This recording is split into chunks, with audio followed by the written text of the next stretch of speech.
13장 말씀 보겠습니다. 자, 오늘 이 예레미야 13장 말씀은 이제 그 직접 예레미야에게 이제 체험을 통해서 그 실물 교육을 하죠. 사람들이 잘 못 깨달으면 이제 실물 교육이 필요합니다. 실습이 필요한 거죠. 예레미야에게 하나님께서 이제 백성들로 하여금 실습을 해서 깨닫게 하시는 그런 내용이 되겠습니다. 지금 이제 이 말씀을 하게 된 배경이 뭐냐면 하나님께서 다윗 왕을 선택하셔서 유다를 만드셨습니다. 우리 성경책을 보면은 원래 이스라엘의 초대 왕은 사울입니다.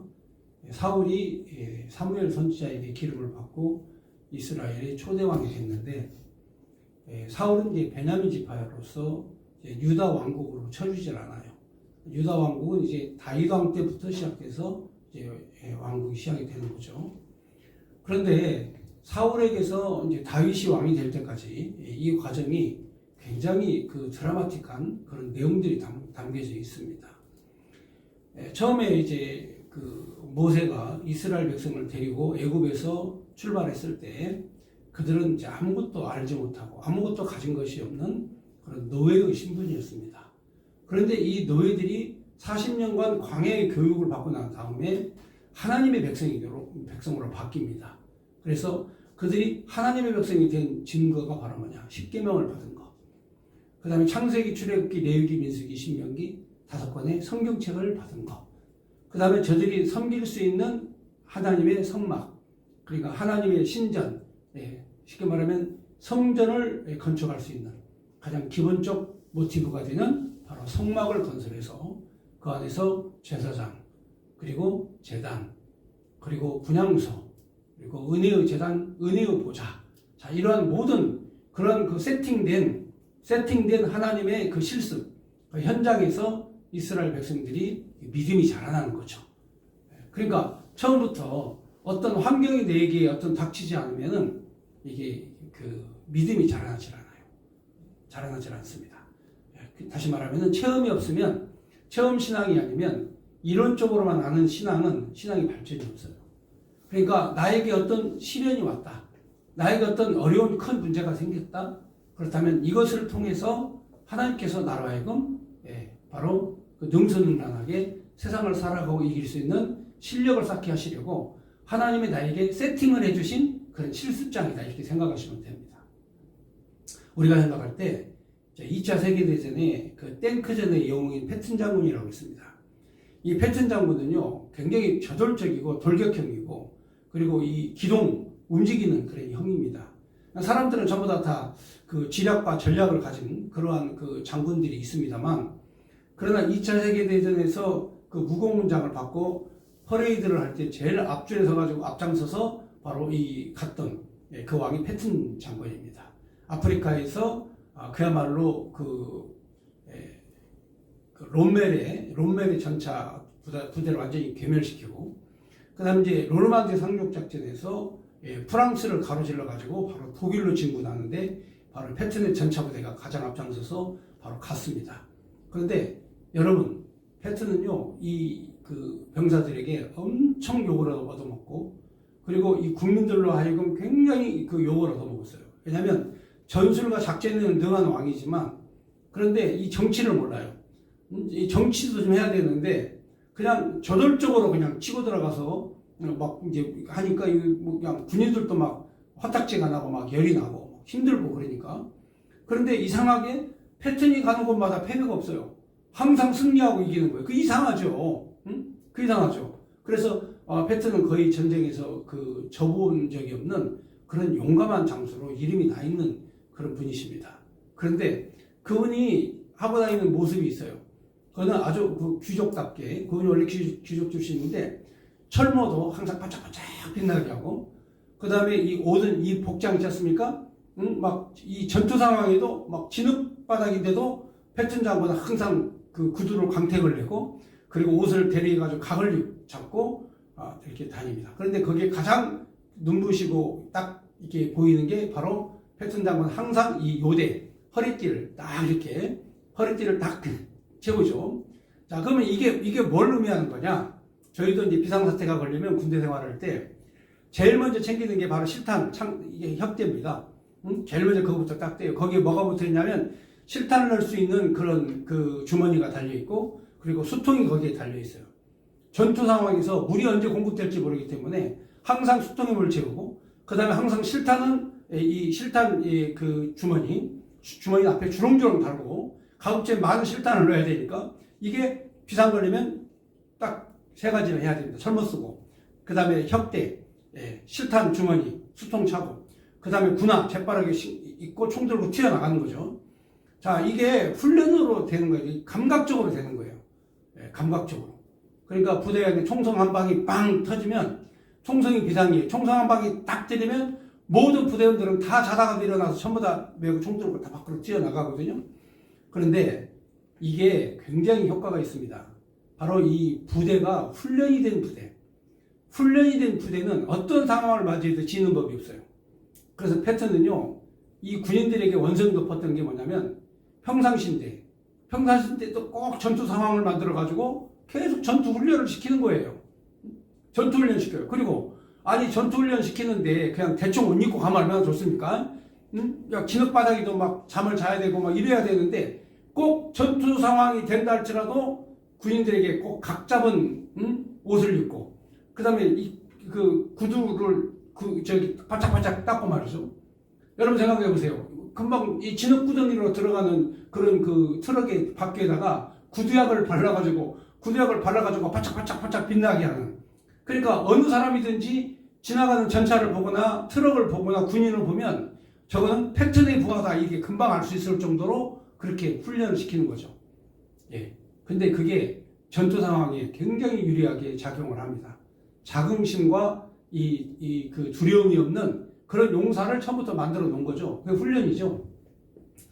훈련이 그만큼 이 2차 세계대전에서 패턴을 유명하게 만들어 놓은 장군입니다. 지금 우리에게 부족한 게 바로 뭐냐면, 바로 광야의 40년 동안에 하나님께서 그들을 끌고 가실 때 계속 훈련을 시키셨어요. 자, 수많은 대적들도 만나게 하시고, 때로는 그 목마르게도 하시고, 때로는 먹을 것이 없어서 원망 불평도 하게 하시고, 때로는 하나님께서 엄격한 규율과 그 룰을 정해가지고 성막 제사를 드리게 하시고, 매우 엄격한 제사를 드렸어요. 하나님이 장소도 정해주시고, 하나님이 제사장도 임명해 주시고, 하나님이 제물도 하나님이 지정해 주시고, 또 예배를 드리고 제사를 드리는 시간도 하나님이 정해 주셨어요. 사람의 생각과 사람의 마음으로 한 건 단 하나도 없어요. 이스라엘 백성이 하나님의 백성이 될 때까지는 생각에서부터 모든 행동이 하나님 중심의 행동이 됐기 때문에 그렇게 그들이 이스라엘 민족으로 변한 거예요. 만약에 40년 훈련이 없었다면 이스라엘 자손들은 광야에서 40년의 고되고 힘든 교육이 없었다면 그들은 노예예요. 애굽 땅에서 가나안으로 옮겼다 할지라도 교육이 안 되면, 훈련이 안 되면, 하나님을 모르면 그냥 주소만 옮긴 노예예요. 그런데 40년의 광야 생활의 실습 훈련을 통해서 엄청난 변화를 겪은 거예요. 엄청난 변화를 가져온 거예요. 지금 우리 현재 이 크리스찬들은 과거에 1980년대, 90년대 한국교회가 크게 부흥할 때 그때의 모습을 기억할 거예요. 그런데 어느 순간부터 한국교회 십자가가 하나씩 둘씩 없어지더니 지금은 밤에 빛나는 십자가들이 다 사라졌어요. 개척교회들이 다 문 닫고 다 없어졌어요. 그리고 수많은 기독교인들이 교회를 떠나게 돼요. 자, 영적인 훈련을 우리가 계속 받아왔다면 그럴 일이 없어요. 그럴 일이 전혀 없어요. 그런데 갑자기 한국 교회 안에 자유주의가 들어오더니, 그 다음에 주사파들이 한국교회를 장악하더니, 그 다음에 해방신앙이라는 게 나오고 용공신앙이라는 게 나오고 이상한 논리가 퍼지기 시작하면서 한국교회 성도들이 믿음이 떨어지기 시작을 했어요. 그동안 열심히 기도했던 기독교 장로회, 기장측 교회들이 지금은 성도들이 다 떠나가지고 목사 외에, 할머니, 할아버지들 외에 사람들이 교회에 없어요. 그래서 그동안에 그렇게 유용을 자랑했던 기독교 장로회 교회가 지금은 문 닫는 교회들이 수두룩하게. 왜? 급진작용화된 급진작용하는 목사들이 강단에 서서 하나님의 복음은 말하지 않고 하나님의 진리의 말씀은 말하지 않고 그 철학만 자유주의 신앙만 얘기하다 보니까 바로 믿음이 다 떨어져 버린 거예요. 자, 우리는 지금 이렇게 바로 이 사회주의 그리고 공산주의 작용화된 그런 대통령들을 우리가 지금 김대중부터 노무현부터 문재인까지 맞이하면서 격변기에 한국교회가 그야말로 격변기에 지금 현재 살아가고 있는 거예요. 저는 그러한 그 복음주의에 충만했던 성령 충만했던 1980년대부터 시작해가지고 90년대, 2000년대, 2010년대, 2020년대 우리가 40년 동안 바로 목회를 하면서 목사로서 그러니까 87년대에 목사안수를 받았으니까 지금까지 87년대 목사안수를 받았으면 앞으로 5년만 있으면 이제 40년이 다 되는 이런 그 목회 기간입니다. 전도사 때부터 또 시작하면은 50년이 다 되는 현재 45년이나 되는 그런 기나긴 세월 동안에 한국교회의 역사를 다 제가 봤을 때 지금이 가장 큰 위기를 맞이하고 있을 때 지금 예레미야 선지자가 하나님께로부터 실습교육을 받는 그런 상황과 똑같은 때예요. 성도들의 마음이 하나님을 떠나고 배신하고 그리고 이 우상에게 가고 물질주의로 가고 그리고 교회 안에는 복음은 없고 하나님은 있지 않고 그리고 물질만 가득한 이러한 교회로 바뀌어졌어요.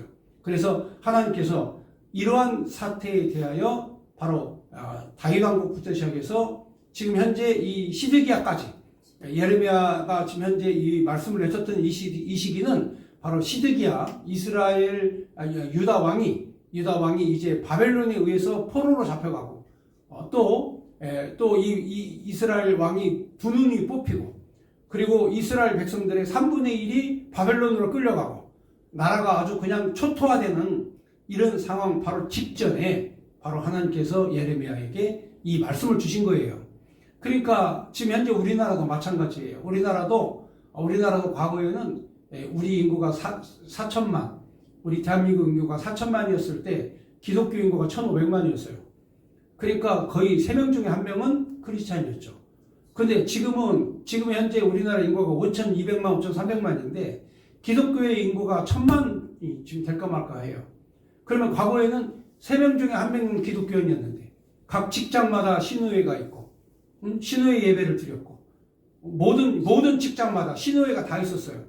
공무원이든 뭐 어디든 군대이든 어디든 다 이 신우회들이 모여서 기독교인들이 크리스찬들이 모여서 나라 민족을 위해서 기도하는 모임을 가졌는데 어느 날 갑자기 이 신우회 예배를 금지시키고 중지시키고 또 어느 날 갑자기 모든 방송 언론사에서 목사를 먹사라고 그러고 기독교를 개독교라고 그러고 그러면서 기독교의 비리를 계속 언론사에서 목회자의 비리, 교회의 비리를 계속 방송을 하면서 모든 시민들로 하여금 기독교에 대한 불신을 갖게 하는 이런 급진작용에 대한 언론들이 기독교를 타격하는 이러한 일들을 서슴지 않고 하고 있어요.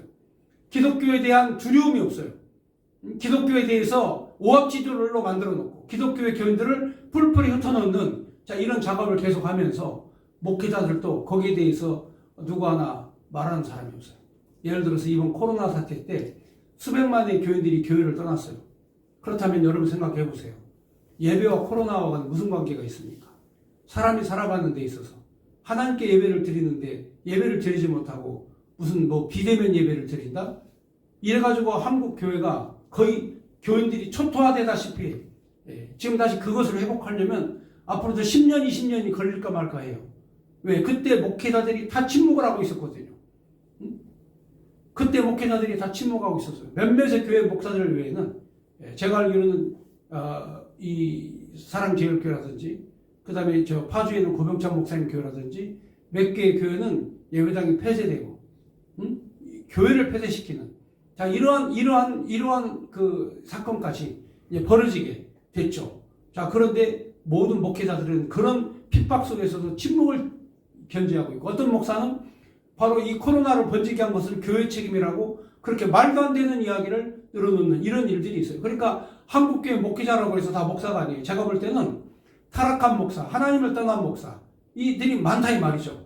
그러니까 교회가 이 제 역할을 못하는 이런 상황에서 바로 예레미야와 같은 그런 메시지와 말씀이 필요한 거예요. 그래서 예레미야에게 하나님께서 바로 이 실천 교육을 시키는 거예요. 너는 이 배로 만든 허리띠를 사라. 새 걸로 사라. 그리고 그거를 물에 적시지 말고 바로 바벨론 근처에 있는 유브라테스로 가라. 그리고 유브라테스에서 땅에 묻어라. 그리고 난 다음에 오랜 시간 후에 다시 가서 그 배를 가져와라. 그 배에 묻히는 곳을 땅을 파보니까 배가 다 썩은 거예요. 못 쓰게 되었어요. 바로 이게 이스라엘과 유다다. 그리고 예루살렘이다. 하나님께서 소중하고 귀중하게 바로 한 몸처럼, 한 가족처럼, 한 생명처럼 만들어 놨는데 그들이 부패하고 타락하고 이렇게 썩었다. 그래서 너희 민족은 이렇게 썩어버린 허리띠처럼 아무짝에도 쓸모가 없는 민족이다. 여러분, 허리띠가 있는 목적이 뭐냐면 이스라엘 사람들은 밤에 이슬이 많이 내려요. 이슬이 많이 내리기 때문에 낮에는 또 태양빛이 뜨겁고 더워요. 그래서 저들은 항상 이 담요처럼 천조각으로 몸을 휘감은 다음에 그 다음에 그것에 허리띠만 딱 묶으면 그들은 옷이 되는 거예요. 그러니까 허리띠의 역할은 이스라엘 민족과 목동들에게 밤에 이슬을 받고 자는 목동들에게는 허리띠가 매우 중요한 물건이에요. 그런데 이 허리띠가 썩어버려. 묶을 수가 없어. 이게 할 수가 없어. 이게 바로 몸에서 떨어져 나간 거죠. 그래서 이스라엘 유다는 몸에서 떨어져 나갔다. 하나님과 한 지체와 한 몸이었는데 바로 썩은 허리띠처럼 바로 이스라엘 백성 유다는 그리고 예루살렘은 하나님에게서 떠나간 것이다. 그러니까 이 말씀이 바로 이 썩어버린 허리띠처럼 한국교회가 하나님 여호와와 하나가 되어야 되고 그리스도 예수와 한 지체가 되어야 되는데 서로 죽이고 서로 물고 뜯고 여러분 생각해 보세요. 같은 통역자를 어떤 자기의 정치적 목적을 이용해 가지고 이단이 아닌 사람을 이단으로 규정하는 이런 어리석은 행동을 하고 있는 이런 그 교회가 이런 목회자들이 이게 하나님으로부터 이게 진노의 책찍을 받지 않겠습니까? 그래서 오늘 이 예레미야 선지자는 13장을 통해 가지고 실물 설교 하나님께서 실천으로 체험하도록 이 예레미야에게 교훈을 시키는 거죠. 자, 그럼 13장 1절 말씀 한번 보겠습니다.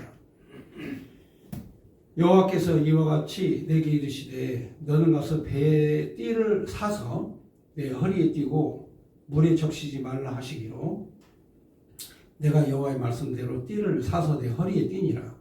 여호와의 말씀이 다시 내게 임하여 이르시되 너는 사서 내 허리띠에 띈 띠를 가지고 일어나서 유프라테로 가서 거기서 그것을 바위 틈에 감출하시기로 내가 여호와께서 내게 명령하신 대로 가서 그것을 유브라데 물가에 감추니라.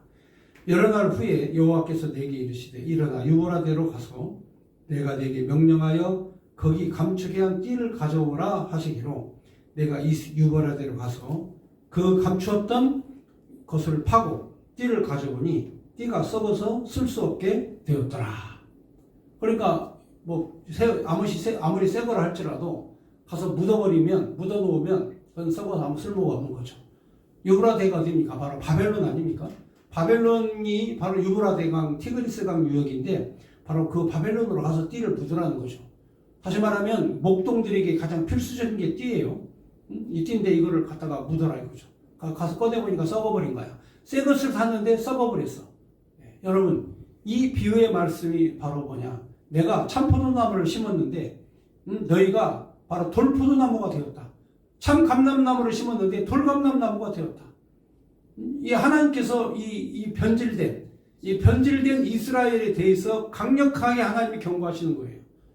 여러분 사람의 마음은요 변질이 돼서는 안 됩니다. 사람의 마음은 변함이 있어서는 안 돼요. 여러분 변하지 않기 때문에 인간이에요. 인간이 바로 오늘날 이런 문명을 만들고 문명사를 만든 거는 인간의 마음이 변함했기 때문에 그렇습니다. 그러니까 항상 이 좋은 것으로 진보를 해요. 항상 좋은 것으로. 물질 문명은요, 과학은요, 항상 좋은 것으로 진보를 합니다.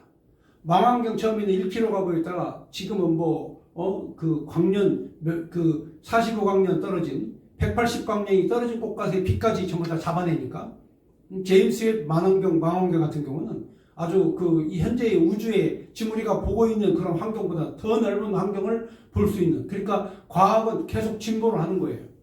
자동차도 처음에는 나무 떼 가지고 증기를 끓여가지고 자동차가 다녔는데 좀 진보하니까 석탄으로 이렇게 증기기관으로 가게 되고, 그 다음에 좀 더 발전해가지고 이제 내연기관이 만들어지고, 지금은 이제 그 내연기관 시대가 끝나고 2035년도에 내연기관을 자동차를 생산하지 않는다, 이 결정을 내렸죠. 이제는 전기자동차, 이제는 전기자동차를 가는 이런 시대가 온다. 그러니까 과학은 계속해서 진보를 해요. 과학은 발전을 합니다. 그런데 인간의 마음은 얼마나 사악한지 하나님을 제대로 배우려고 하지도 않고, 하나님에 대해서 그동안에 이 은혜와 축복을 힘입고 인류로서 가장 번영을 누리고 가장 물질 문명의 큰 혜택을 받고 있는 이 인류가 하나님을 잃어버리는 거야. 자, 과학이 발달하고 물질 문명이 발달하고 인간이 편리해지니까 신앙과 믿음을 사람들이 다 버리는 거예요. 과거에는요, 교회를 다닐 때 새벽 기도부터 시작해가지고 그 다음에 사경회를 하면 일주일 내내 교회에 출석해서 예배를 드리고, 그리고 주일날 또 예배 마치면 오후에 또 말씀을 공부를 하고, 자, 이렇게 해서 주일학교처럼 계속 교회에 모이고 배우고 이런 과정이었는데, 지금은 성도들이 자기 어떤 편리함과 안일함 때문에 그 교회에서 하나님 말씀 배우고 공부하는 것조차도 굉장히 힘들어하고 귀찮게 하고, 이게 바로 물질 문명의 혜택을 누린 인간이 하나님을 배신한 거예요. 하나님을 떠나버리는 거야. 그래서 우리나라에 호롱불 켜져 있을 때, 전기불도 들어오기 전에 그 당시에 교회는 정말 새벽마다 교인들이 다 교회에 모여가지고 뜨겁게 기도하고 하나님 찬송하고 하나님 말씀 듣고 그리고 기도하고, 이렇게 교회가, 한국 교회가 만들어졌던 건데, 지금은 그런 것들이 다 점점 사라져 버리지 않습니까? 자, 이게 왜 그럴까요?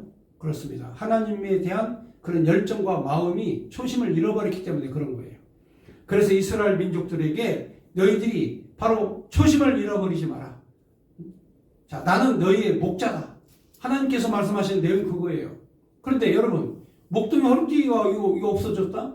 이거는 목동 임무 끝난 거예요. 이게 하나의 상징적이고 비유적인 말씀으로 하시는 거예요. 그러면 바로 이 허리띠가 썩어서 이게 없어졌다, 이게 뭘 의미하는 거냐? 8절부터 보겠습니다. 여호와의 말씀이 내게 임하니라. 이르시되 여호와께서 이와 같이 말씀하시니라. 내가 유다의 교만과 예루살렘의 큰 교만을 이같이 썩게 하리라. 이 약한 백성이 내 말 듣기를 거절하고 그 마음에 완악한 대로 행하며 다른 신들을 따라 그들을 섬기며 그들에게 절하니 그들이 이 띠가 쓸 수 없음 같이 되니라. 그러니까 교만해서, 하나님께서 이 교만을 꺾기 위해서 이 악한 백성들이 내 말 듣기를 거절하고 그 마음에 완악한 대로 행하고 다른 신을 따르고, 그래서 그들을 섬기고 엎드려 절하고, 그러니 내가 그들을 이 띠와 같이 전혀 쓸모없게 만들겠다, 이거죠. 지금 우리 한국 교회가 이 썩어버린 띠처럼 물질주의 따르죠. 하나님 앞에 교만해서 과거처럼 하나님 앞에 엎드려 기도하고 몸과 마음과 정성을 다 들여서 하나님을 섬기고, 그런 것들이 교회에서 점점 사라지는 거죠. 그래서 그 마음이 완악해서 하나님 말씀을 제대로 듣지도 않고, 그리고 물질이라는 만몬신을 따라서 그들을 섬기고 그들에게 절하고 그들에게 매달리고, 그래서 한국교회가 물질에 완전히 매달려서 더 이상 한국교회는 쓸 수 없는 띠처럼 하나님이 만들었다. 자, 이게 예레미야의 말씀이에요. 그러니까 지금 우리가 하나님께서 이렇게 그 예레미야를 통해서 이 새로 산 이 띠를 이렇게 썩게 하시는 이유, 이게 왜 그러느냐? 경고의 메시지예요. 예레미야로 하여금 깨달아 알아라. 그러면서 11절에 여호와의 말씀이니라. 띠가 사람의 허리에 속한 같이 내가 이스라엘 온 집과 유다 온 집으로 내게 속하게 하여 그들로 내 백성이 되게 하며 내 이름과 명예와 영광이 되게 하려 하였으나 그들이 듣지 아니하였느니라. 그러니까 진짜 우리에게 정말 그 문제는, 이 사람이, 그렇죠? 이 사람이 잘 될 때도 있고 잘못되어질 때도 있어요. 이게 주기적이에요. 어떤 때는 막 잘 되다가 어떤 때는 막 힘들어지다가, 어떤 때는 막 상승돼서 올라가다가 어떤 때는 또 막 힘들어지다가, 자, 이럴 때 이 띠에 대한 이 목자에 대한 그런 비유를 잘 여러분이 이해를 하셔야 돼요. 여러분 시편에 보면은 여호와는 나의 목자시라고 했어요. 여호와는 나의 목자시다. 그건 변함이 없어요. 우리를 푸른 초장으로 인도하신다. 칠만한 물가로 우리를 인도하신다. 자, 이게 여호와 하나님에 대한 찬송이거든요. 자, 그렇다면 다윗도 마찬가지예요. 다윗도 이 찬송시를 지으면서 다윗이 이스라엘 민족에게 목자예요. 왕이, 지도자예요. 근데 이 지도자가 정말 어떤 바른 그런 지도력을 통해서 그 흩어져 있는 민족과 백성을 하나로 뭉쳐서 이 유다 왕국을 위대한 왕국으로 만들어요. 다윗이 왕이 되었을 때는 주변에 있는 모압과 암몬, 요르단, 시리아, 지금 말하는 바벨론 할 것 없이 모든 지경에 팔레스틴 지경의 모든 나라를 전부 다 통일하는, 그래서 심지어는 시리아의 다마스쿠스까지 바로 점령해서 이 아랍까지 점령해가지고 조공을 바치는 이러한 위대한 그런 왕이었어요. 그래서 백성들로 하여금 그야말로 정말 하나님의 영광된 그 통일 왕국을 만들어서 이 다윗이 그야말로 다음에 아들 솔로몬으로 하여금 여호와 하나님 앞에 성전을 지을 수 있는 그런 모든 기반을 다 갖추어서 정말 훌륭한 나라를 솔로몬에게 양보를 물려준 거죠. 물려주고 세상을 떠났죠. 자, 이렇게 훌륭한 지도자 한 명만 있어도 나라가 살아나는 거예요. 훌륭한 지도자 한 명만 있어도. 그러니까 이 지도자가 바로 뭘 했느냐? 바로 그렇습니다. 바로 사울에게 쫓겨서 왕이 될 때까지 수많은 고난을 받아요. 수많은 고난 속에서 살아갑니다. 심지어는 이제 집에서 도망 나왔죠. 그 다음에 굴 속에서 잠을 자야 되죠. 숯불에서 잠을 자야 되죠. 그리고 추격병이 쫓아오니까 3,000명의 특공부대가 다윗을 잡으려고 쫓아오니까 다윗은 심지어는 미친 짓까지 블레셋으로 망명 가가지고 거기서 침을 막 흘리면서 눈을 힘참았는데 막 이렇게 벽을 막 긁으면서 미친 짓을 다 하는 거예요. 이렇게 해가지고 겨우 생명이 구제됐어요. 그 수많은 역경과 고난, 한 명만 자기를 죽이려고 해도 두려운데 3,000명의 그 특공부대들이 자기를 죽이려고 추격해왔을 때 어떻게 하겠어요? 내가 사망 음침한 골짜기를 다닌다 할지라도 내가 해바둠을 두려워하지 않을 것은 주께서 나와 함께 하시니라. 주의 지팡이와 주의 막대기가 나를 아니하시나이다. 오직 하나님 외에는 방법이 없잖아요. 하나님 외에는 방법이 없는 거예요. 지금 이 시대에. 이 시대에 목회자들이 타락하고 교회가 타락하고 그러면 신실한 믿음을 가진 성도들이 바람은 오직 하나님 여호와밖에 없어요. 오직 주님만 바라보자 이거예요. 주님만 바라보라. 그래서 예레미야 선지자가 바로 너희들은 쓸모없는 것들이다.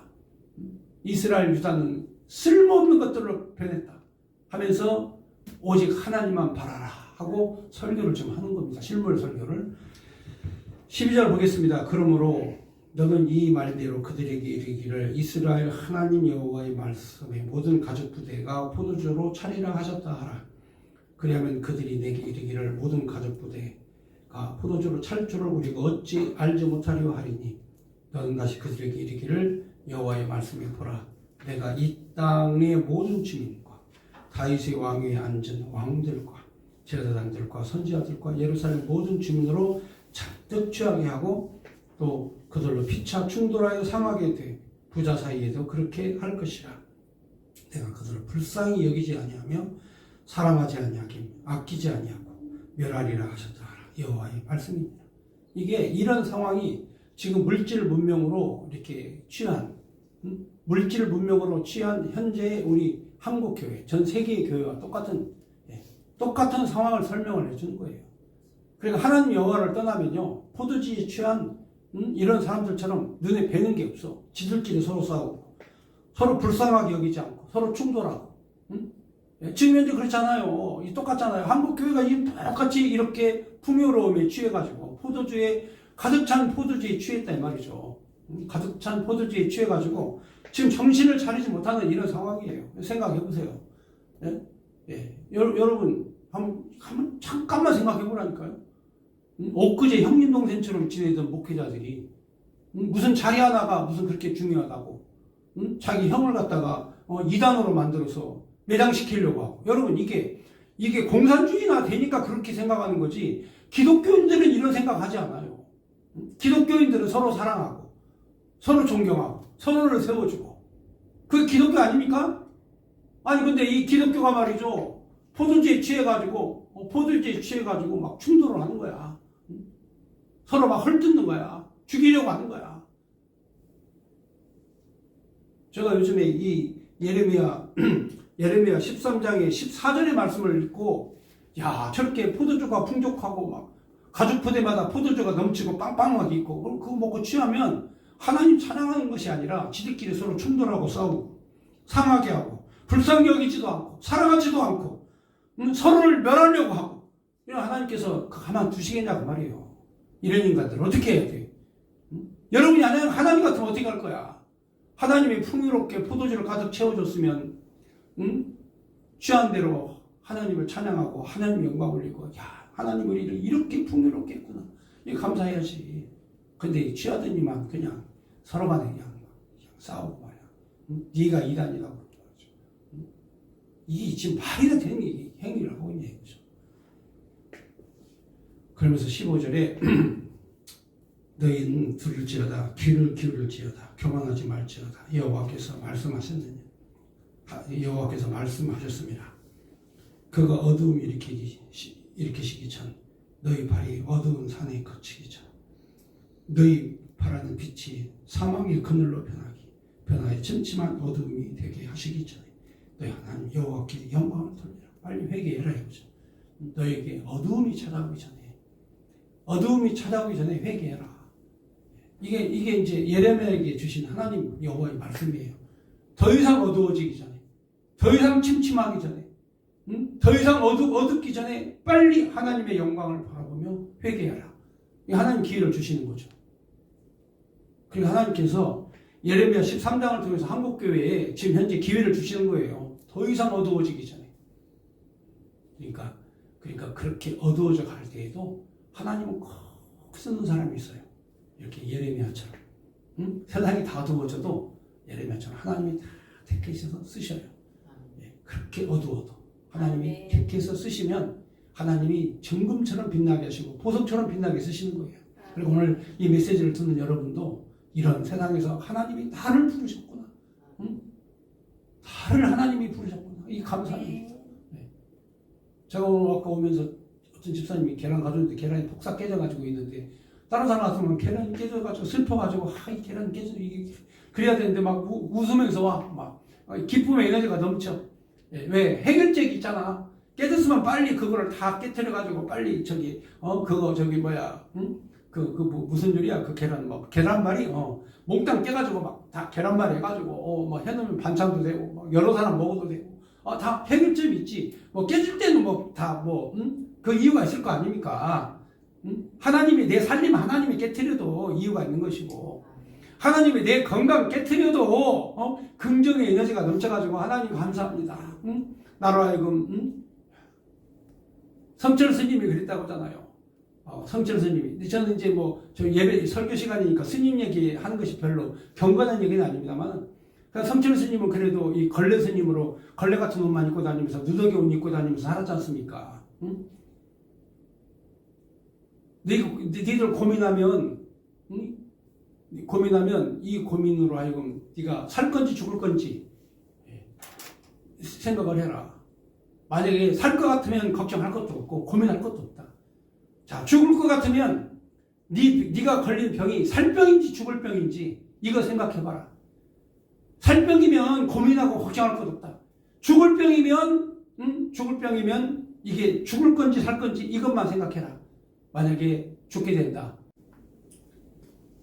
천국으로 갈 건지 지옥으로 갈 건지 이것만 생각해봐라. 야, 가끔 가다 보면은 이 스님들도 말이죠. 천국 지옥에 대해서 얘기를 하면서 그래도 천국에 가야 된다고 얘기하잖아요. 그러면 천국 가려면 네가 변해야 된다는 거죠. 네가 변해야. 이게 불교의 논리예요. 불교는 내가 변해야 돼. 내가 바꿔줘야 돼. 그게 불교의 논리예요. 그런데 기독교의 논리는 내가 바꿔지는 게 아니에요. 하나님이 하시는 거야. 하나님이 하신다. 인간의 머리로만 깨닫고 인간의 머리로만 노력하면 이거는 자기 공으로 되는 것이고, 하나님이 하시는 것은 은혜로 되는 거예요. 은혜로. 예. 그러니까 제가 나같이 진짜 공부도 못하고 정말 맨날 꿀찌만 하고 선생님에게 맨날 숙제 안 해왔다고 해서 맞고, 난 몸으로 때웠으니까 나는 숙제는 해가본 적이 없어요. 숙제를 어떻게 하는지도 모르니까 그냥 선생님이 숙제 내면 그 다음날 그냥 가요. 왜? 숙제를 어떻게 할 줄을 몰라. 그래서 선생님이 그냥 뭐 안 해온 사람은 본보기로 때리는 거지 어떻게 합니까? 그러니까 참 많이 선생님에게 매도 맞고, 학교 가기가 막 싫어가지고 도망가고 싶은데 하나님이 또 신실함과 성실함을 저한테 주셨는지 결석도 한 번도 안 해가지고 개은상도 받았어요. 저는 그 정도 되면 도망갈 만한데 나는 참 무던해요. 응? 네. 그러니까 하나님께서 뭐 잘하는 거 한 개라도 있으니까 하나님이 고등학교 1학년 말기 때부터 주의 종으로 너는 택한 나의 종이다. 응? 나는 어떤 주의 종, 어떤 목사님이 계시를 준 게 아니라 나는 고등학교 1학년 때 회개하고 철학기도 하면서 하나님께 직접 받았어요. 너는 택한 나의 그릇이다. 그때부터 세상이 기뻐지는 거야. 왜? 공부를 못하는 거 아무 의미가 없어. 시험 성적 의미가 없어요. 예. 저는 그때부터 학교 다닐 때 책가방에 있는 책 다 버리고 성경책 하나만 책가방에다 넣어갖고 다녔어요. 그래서 수학을 가르쳐도 성경책 있고, 영어를 가르쳐도 성경책 있고, 왜 읽어야 되느냐? 주일날 되면은 주일학교 어린이들에게 설교해야 되고, 고아원에 가서 봉사해야 되고, 하나님의 일을 해야 돼요. 그러니까 성경을 읽어야 믿전이 생기잖아. 그리고 예배가 학교 끝나면 책가방 들고 부흥회하는 그런 목사님들 찾아가가지고 열심히 은혜 받고, 다 그렇게 하나님께서 훈련을 시키시더니만, 예, 그렇습니다. 1977년도 12월 둘째 주일인가? 하나님께서 교회를 맡아라 해가지고 19살 나이에 전도사가 돼가지고 흑석골이라는 골짜기로 가서 전도사가 된 거 아닙니까? 예. 그러니까 이게 참 이게 하나님의 은혜죠. 은혜. 예? 하나님의 은혜. 예. 은혜 아니면 이렇게 할 수가 없는 인간이에요. 은혜 아니면. 그러니까 내가 하려고 하지 말고, 야, 하나님이 내게 은혜를 주셔야 되는구나. 하나님의 은혜를 모르면 배신을 하는 거예요. 그래서 이스라엘 자손들이 배신을 하죠. 15절. 15절에 침침하기 전에, 어둡기 전에 바로 하나님 앞에 찾아와서 영광을 돌려라. 17절. 너희가 이를 듣지 아니하면 나의 심령이 너희 교만으로 말미암아 은밀한 곳에서 울 것이며 여호와의 양떼가 사로잡힘으로 말미암아 눈물을 흘려 통곡하리라. 그러니까 예레미야 선지자는 백성들이 듣지 않으니까 통곡하고 울 수밖에 없는 거야. 하나님의 말씀을 듣지 않으니까 눈물밖에 나오니까. 그래서 예레미야 선지자를 통곡의 선지자, 눈물의 선지자라 하는 거예요. 그래서 하나님께서 이렇게 나라가 어두워지고 침침해도 하나님의 말씀을 전할 선지자를 하나님이 보내신다. 아멘. 그러니까 지금 이 시대에 여러분들은 하나님에게 부름받은 선지자의 역할을 해야 돼. 목사만 선지자 역할을 하는 게 아니야. 나라와 민족을 위해서 여러분이 울고 기도해 보세요. 여러분의 가정부터 잘 되고, 여러분이 섬기는 교회부터 잘 될 거예요. 하나님께서 여러분들을 쓰시기 위해서 이 말씀을 듣게 하시는 거예요. 만약 이 말씀을 들었는데도 여러분이 통곡할 마음이 생기지 않고 나라와 민족을 위해 울 마음이 생기지 않으면 여러분들은 바로 이렇게 저주받고 멸망받은 썩어버린 허리띠처럼 하나님 앞에 버림받는 민족이 되는 거예요. 자, 18절. 너는 왕과 왕후에게 전하기를 스스로 낮춰 앉으라. 곧 영광의 면류관이 내려졌다 하라. 내게 성읍들이 봉쇄되어 멸자가 없고 유다가 다 잡혀가되 온전히 잡혀가도다. 너는 눈을 들어 북방에서 오는 자를 보라. 내게 맡겼던 양떼, 내 아름다운 양떼는 어디에 있느냐? 너의 친구 삼았던 자를 그가 내 위에 우두머리로 세우실 때에 내가 무슨 말을 하겠느냐? 내가 고통에 사로잡히니 산고를 겪는 여인 같지 않겠느냐? 내가 마음으로 이르기를 어째 이런 일이 내게 닥쳤는고 하겠으나 내 죄악이 크므로 내 치마가 틀리고 내 발 뒤꿈치가 상함이니라.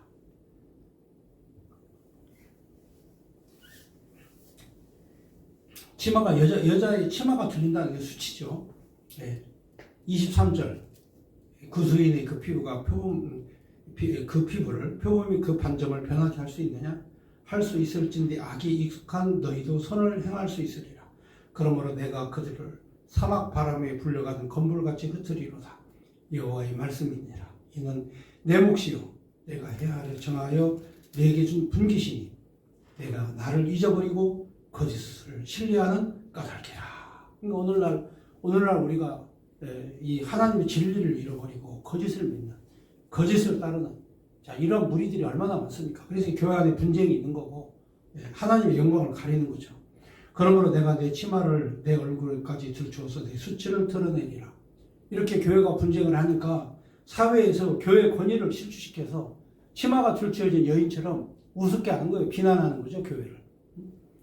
그래서 내가 너희 간음과 사악한 소리와 들의 작은 산 위에 내가 향한 음란과 음행과 가증한 것을 보아라.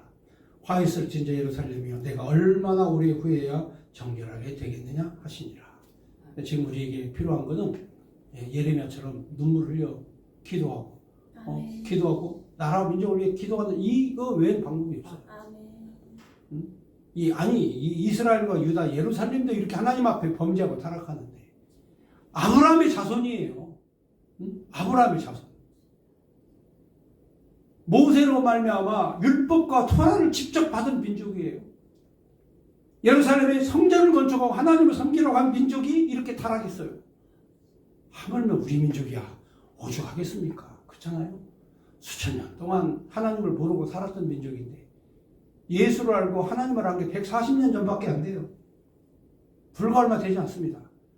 자, 그런데도 지금 현재 하나님이 이렇게 축복 가운데 교회를 번영하게 만들었어요. 천만의 성도를 이 땅에 주셨어요. 그들이 다 회개하고 하나님 앞에 말씀으로 엎드리면 이 세상에 못할 일이 뭐가 있어요. 그렇지 않습니까? 바로 그 나라를 위해서 우리가 소명을 받고 부르심을 받은 거예요. 이 믿어지시면 아멘. 자, 그렇다면 이제 우리에게 기회가 왔어요. 다른 사람은 모르지만 우리는 알잖아요. 우리도 예레미야처럼 사명감을 갖고 문제를 해결하기 위해서 우리가 하나님 앞에 부르짖고 하나님의 은혜에 힘입는 그런 민족이 되도록 우리가 예레미야처럼 함께 통곡하고 울어야 된다. 감사합니다. 오늘 말씀 여기까지 말씀을 드렸습니다.